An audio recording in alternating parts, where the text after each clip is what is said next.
প্রিয় দর্শক বন্ধুরা, এই মুহূর্তের জন্য প্রাথমিকে 2009 নিয়োগকে কেন্দ্র করে এই মুহূর্তে দাঁড়িয়ে একটি মামলায় এলো ভীষণ জরুরি অর্ডার কপি। তো অবশ্যই কি কি জানা গেল আমরা সবটাই দেখে নেওয়ার জন্য চেষ্টা করব অন স্ক্রিনে রেখে একেবারে প্রমাণ সহ।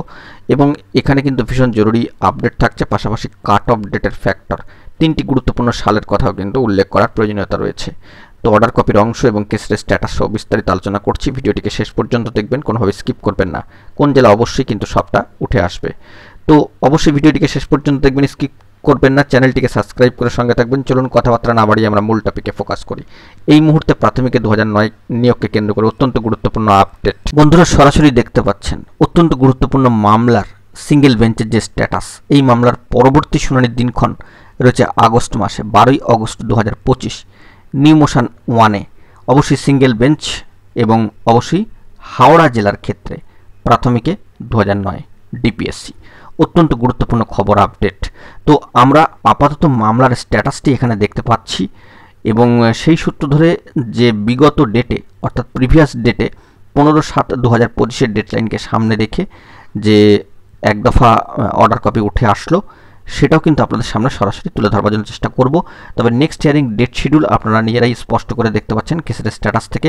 নিউ মোশন 1-এ সিঙ্গেল বেঞ্চে অবশ্যই হাওড়া জেলার ক্ষেত্রে প্রাথমিকে 2009। এই মামলার পরবর্তী শুনানির দিনক্ষণ কিন্তু চলে এসেছে 12ই অগস্ট 2025। আমরা চলে যাচ্ছি পিডিএফ অর্ডার কপি সেই গুরুত্বপূর্ণ অংশে এবং সেখান থেকে বিষয়টি দেখব। দেখুন, এখানে দেখতে পাচ্ছেন যে অর্ডার কপির প্রথম 1 নম্বর পয়েন্টে যে বিষয়টি উল্লেখিত হয়েছে, petitioners participated in 2009 selection process for recruitment of primary teacher in the district of Howrah জেলার ক্ষেত্রে। অবশ্যই পিটিশনাররা পার্টিসিপেটেড করেছিলেন 2009 সিলেকশন প্রসেসে। এবং এখানে কিন্তু সবথেকে বড় বিষয়, তিনটি গুরুত্বপূর্ণ সালের কথা উল্লেখ করতেই হচ্ছে। তা হচ্ছে 2023 সাল, যেটা পুরনো রিট পিটিশন দাখিলের সাল, 2024 সাল, যেটা কিন্তু কার্যত বলা যেতে পারে কাট অফ ডেটের সময়সীমা নির্ধারণের বা কাট অফ ডেট ফ্যাক্টরের যে সময়সীমা নির্ধারণের বা কাট অফ ডেট বেঁধে দেওয়ার যে সাল, সেই 2024 সাল। এবং পরবর্তী ক্ষেত্রে এই যে বর্তমানে অর্ডার কপি দেখতে পাচ্ছেন, যে কেসের স্ট্যাটাস ইতিমধ্যেই দেখলেন, নতুন মামলা দাখিল, নতুন রিট পিটিশন দাখিল 2025 সাল। তাহলে তিনটি গুরুত্বপূর্ণ সাল উল্লেখ করলাম, 2023, 2024 এবং 2025। পুরনো রিট পিটিশন দাখিল তা কার্যত 2023 সাল, তা কিন্তু কাট অফ ডেটের মধ্যেই। এবং সেই অংশটা আমরা একটুখানি প্রবেশ করি। দেখতে পাচ্ছেন এখানে সরাসরি যে 2 নম্বর পয়েন্ট এলাবোরেট করে যে বিষয়টা লেখা রয়েছে, যে it is also submitted that petitioners approached this court before the cut off date, that is 31 March 2024 fixed by a coordinate bench.